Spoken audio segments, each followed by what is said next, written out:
Hello friends.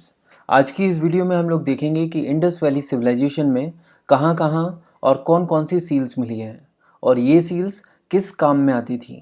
अब इस बात के तो पुख्ता सबूत मिल चुके हैं कि Indus valley civilisation, Mesopotamian civilisation और इजिप्टियन सिविलाइजेशन के बीच ट्रेड हुआ करता था और इसका सबसे बड़ा एविडेंस है सील्स। वो सील्स जो इंडस वैली सिविलाइजेशन को बिलोंग करती थी बट काफ़ी मात्रा में मेसोपोटामियन सिविलाइजेशन और इजिप्टियन सिविलाइजेशन में पाई गई हैं। खासकर मेसोपोटामियन साइट्स किश, लगाश, निपुर और उर में। बट क्वेश्चन ये है कि इन सील्स का ट्रेड से लेना देना क्या था। तो चलिए इसे एक एग्जांपल से समझते हैं। मान लीजिए ए अपना सामान बी को बेचना चाहता है बट ज़रूरी नहीं है कि जो मर्चेंट है वही डिलीवरी भी करे। तो उस समय भी कुछ लोग डिलीवरी का काम करते थे, यानी ए अपना सामान डिलीवरी बॉय सी को देगा और ये जिम्मेदारी सी की होगी कि वो इस सामान को बी तक पहुंचाए। बट इस प्रोसेस में दिक्कत ये थी कि सी इस बोरे को खोलकर इससे सामान निकाल सकता था, कीमती चीज़ों को सस्ती चीज़ों से रिप्लेस कर सकता था। तो सी इस तरह रास्ते में गुड्स को टेम्पर ना कर पाए, इसके लिए एक सॉल्यूशन निकाला गया। सॉल्यूशन ये था कि जब दो लोग मिलकर ये डिसाइड करते हैं कि उनके बीच में ट्रेड होगा तो वो अपनी सील्स एक दूसरे के साथ एक्सचेंज कर लेते थे। तो जब नेक्स्ट टाइम ए को अपना सामान बी के पास भेजना होगा तो वो बोरे के मुंह पर रस्सी बांधने के बाद रस्सी के ऊपर वेट क्ले लगाकर उस पर एक सील का ठप्पा लगा देता था, यानी अपनी सील स्टैम्प कर देगा। मिट्टी सूखने के बाद हार्ड हो जाएगी और उस पर सील का इंप्रेशन साफ दिखेगा। ऐसे में अगर रास्ते में कोई भी इस बोरे का मुंह खोलने की कोशिश करेगा तो साफ समझ में आएगा कि सील टूटी हुई है और सामान के साथ टेम्पर किया गया है। आपने देखा होगा कि आज भी जो हम प्रोडक्ट्स खरीदते हैं उसके बॉक्स पर एक सील लगी होती है और कंपनीज ये भी लिखती हैं कि अगर सील टूटी हुई है तो आप सामान को एक्सेप्ट ना करो। तो यही कंसेप्ट इंडस वैली सिविलाइजेशन की सील्स पर भी फिट बैठता है। इंडस वैली सिविलाइजेशन में 2000 से भी ज़्यादा सील्स मिली हैं। तो अब सील्स के साथ प्रोसेस ये था कि ए जब अपने बोरे के मुंह पर बंधी हुई रस्सी पर सील लगाकर सी को देगा और सी इसे बी को डिलीवर करेगा, तो जब ये बोरा बी को मिलेगा तो बी ये चेक कर सकता है कि क्या ये वही सील है जो ए ने लगाई है और क्या सील टूटी हुई तो नहीं है। तो इस तरह सी ए द्वारा भेजे गए गुड्स के साथ टेम्पर नहीं कर सकता। वैसे कई बार एक से ज़्यादा सील्स भी लगाई जाती थी, may be for double protection. अब क्योंकि हम ट्रेड की बात कर रहे हैं तो ये भी जान लेना ज़रूरी है कि इंडस वैली सिविलाइजेशन के लोग एक्सपोर्ट क्या करते थे। तो ये लोग एक्सपोर्ट करते थे precious stones, metals, food grains और शेल्स, और इंपोर्ट करते थे सिल्वर और गोल्ड को। और हाँ, ये जो डिलीवरी बॉयज़ हैं ये लोग भी बोट का इस्तेमाल करते थे या फिर बुलक कार्ट का। तो चलिए अब इन सील्स के बारे में और डिटेल में जानते हैं। सील्स के ऊपर यूजुअली हड़प्पन स्क्रिप्ट में कुछ लिखा रहता था। हड़प्पन स्क्रिप्ट को अभी तक डेसिफर नहीं किया जा सका, इसीलिए ये नहीं कहा जा सकता कि इस पर क्या लिखा है, बट इतना कहा जा सकता है कि ये ज़रूर ऑनर या फिर मर्चेंट का नाम या टाइटल होगा। इसी के साथ साथ सील पर एक मोटिव भी हुआ करता था। ये मोटिव जनरली किसी न किसी जानवर का हुआ करता था और माना जाता था कि जो लोग ऊपर लिखी हुई चीज़ों को पढ़ नहीं सकते या कहें कि इलिटरेट हैं, तो वो मोटिव्स को देखकर ये समझ सकते हैं कि इसका ओनर कौन है। इसके अलावा सील्स पर इन जानवरों के खाने के लिए फीडिंग ट्रो यानी कि फीडिंग के कंटेनर्स या स्टैंड जैसा कुछ हुआ करता था। बट हर एक सील में ये हो ये ज़रूरी नहीं है, इनफैक्ट इसी सील में नहीं है। बट अगर आप इस सील को देखो तो यहाँ पर आप इस फीडिंग कंटेनर को देख सकते हैं। हड़प्पन सील्स यूजुअली स्टेटाइट के बने होते थे। स्टेटाइट जनरली रिवर बेड में मिलते हैं और ये एक्चुअली सॉफ्ट स्टोन होता है जिस पर इस तरह की शेप्स बनाई जा सकती हैं। ये सॉफ्ट होता है क्योंकि इसके अंदर टेल्क कंटेंट बहुत ही ज़्यादा मात्रा में होता है। टेल्क को हम टेल्कम भी कहते हैं और ये वही है जिसे कॉर्न स्टार्च में मिलाकर टेल्कम पाउडर बनाया जाता है।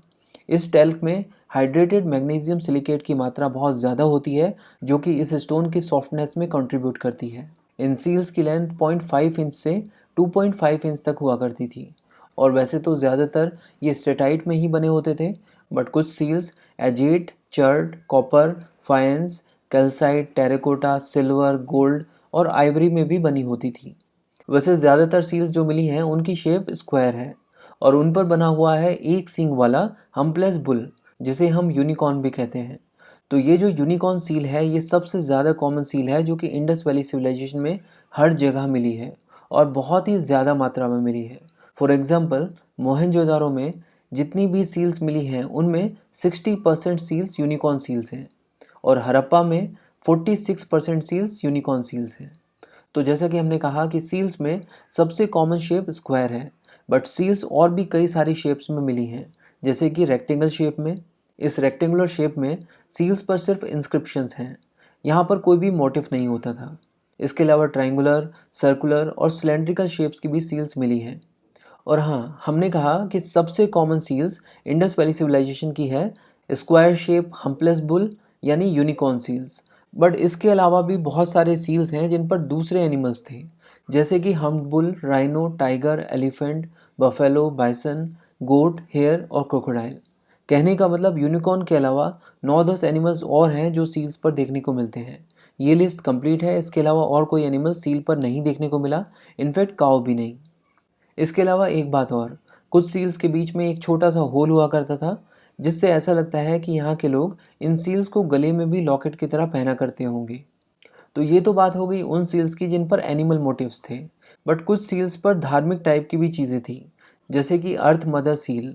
इसमें एक न्यूड वुमेन सर के बल खड़ी हुई है विद लेग्स अपार्ट और उनकी वजाइना से प्लांट निकल रहा है। ऐसा माना जाता है कि ये शाकंभरी देवी को रिप्रेजेंट करती हैं। इसके अलावा स्वास्तिक सील्स भी मिली हैं जो शायद प्रोटेक्टिव फंक्शन के रूप में प्रयोग की जाती होंगी। और सबसे इम्पॉर्टेंट पशुपति सील, ये भी इंडस वैली सिविलाइजेशन में मिली है। इस सील में एक ह्यूमन फिगर है जो कि काफ़ी ज़्यादा रिजेंबल करते हैं महादेव पशुपति से, यानी प्रोटो शिवा से। इस सील में वो एक लो थ्रोन पर एक योगिक पोस्चर में बैठे हैं, पद्मासन टाइप की पोजीशन में। उनके सर पर ये जो 3 हॉर्न हेडगियर है, ये एक त्रिशूल टाइप का मुकुट है। उनके थ्रोन के नीचे 2 हिरन है, राइट में एक राइनो और एक बफेलो है, और लेफ्ट में एक टाइगर है और एक एलिफेंट है। ये पशुपति सील मोहनजोदारो में मिली है। मोहनजोदारो में पशुपति सील के अलावा 3 सिलेंड्रिकल मेसोपोटामियन सील्स और मिली हैं। और ये तो हम पहले ही देख चुके हैं कि मोहनजोदारो में 60% seals steatite based unicorn seals हैं। इसके अलावा यहाँ पर 2 सिल्वर यूनिकॉर्न सील्स भी मिली हैं। तो यहाँ पर मैप में हम देख सकते हैं कि ये है मोहनजोदारो और यहाँ पर 3 सिलेंड्रिकल सील्स मिली हैं जो कि मेसोपोटामियन सिविलाइजेशन की हैं। बट इसके अलावा कालीबंगन में भी मेसोपोटामियन सिविलाइजेशन की एक सिलेंड्रिकल सील मिली है। एक्चुअली वेस्ट एशिया में सिलेंड्रिकल सील्स काफ़ी ज़्यादा कॉमन थी।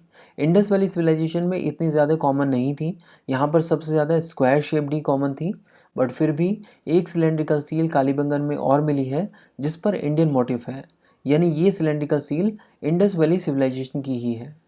इस सील में एक वुमेन के दोनों तरफ 2 आदमी खड़े हैं और उन दोनों ने एक हाथ से इस वुमेन को पकड़ा हुआ है और दूसरे हाथ में उनके तलवार है। ये सील ह्यूमन सेक्रीफाइस को दर्शाती है। इसके अलावा लोथल में एक circular shaped Persian Gulf seal मिली है। और अगर हम पूछें कि circular shaped Indus valley civilisation की सील्स कहाँ पर मिली हैं, तो इसका आंसर होगा दायमाबाद, जो कि आज के महाराष्ट्र में है। इसके अलावा धोलावीरा में 2 हड़प्पन सिविलाइजेशन की रेक्टेंगुलर शेप्ड सील मिली हैं। तो ये तो हो गई सील्स की डिटेल, और हमने ये भी समझा कि ट्रेड के दौरान गीली मिट्टी के ऊपर इन सील्स को प्रेस करके इन सील्स के इम्प्रेशन की मदद से ट्रेड के दौरान किसी भी तरह की टेम्परिंग को रोका जा सकता था। तो इसका मतलब ये होना चाहिए कि सील्स की तुलना में सीलिंग्स ज़्यादा मिलनी चाहिए, बट रियलिटी कुछ और है। सीलिंग्स की संख्या कम है और सील्स की संख्या ज़्यादा।